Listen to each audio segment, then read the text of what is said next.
Smeo Pamor Production.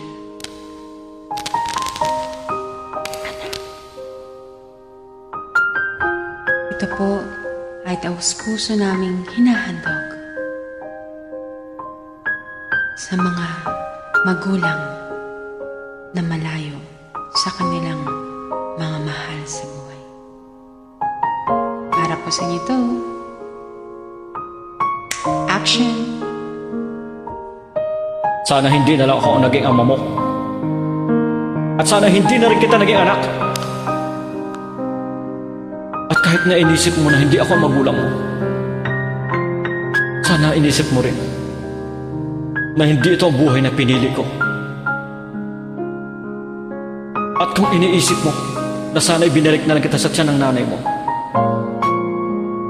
sana maisip mo rin na hindi ito ang buhay na ginusto ko, para hindi nyo maranasan ang hirap dito sa mundo. Pero narito ako, nandyan kayo, sa amang lupalop ng mundo. Andito ako nagtitiis, nagpapakahirap, alang-alang sa inyo. Hindi mo naintindihan. Hindi ko hiningi lahat-lahat ng mga binibigay mo sa amin. Kayong may gusto nun, hindi ako. Oo, totoo. Dahil mahal na mahal ko kayo. Lahat ng pangangailangan nyo hanggat kaya ko ibibigay ko. Alam mo ba, nagtitiis ako sa gitna ng disyerto.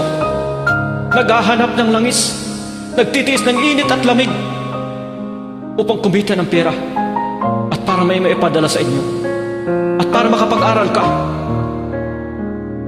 Pero binigyan mo ba ng halaga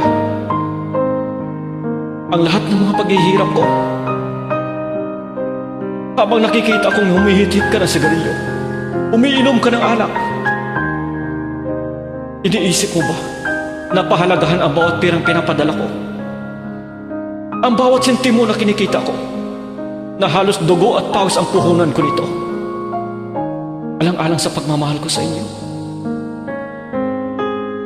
Hindi mo ba naisip na ni minsan, sa haba-haba ng taon na hindi tayo magkasama, ilang kaarawan nyo na hindi ako nakadalo, nagtitiis ako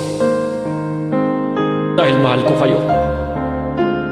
Minsan, inisip mo ba na kumain man ba ako? Hindi ba't hindi? Sana naman matuto kang pahalagahan ang bawat kinikita ko. Dahil kahit hindi kita tunay na anak, hindi kita inisip na ibang tao. Alang-alang sa pagmamahal ko sa'yo, nagsasakripisyo ako para lamang may maipadala sa inyo.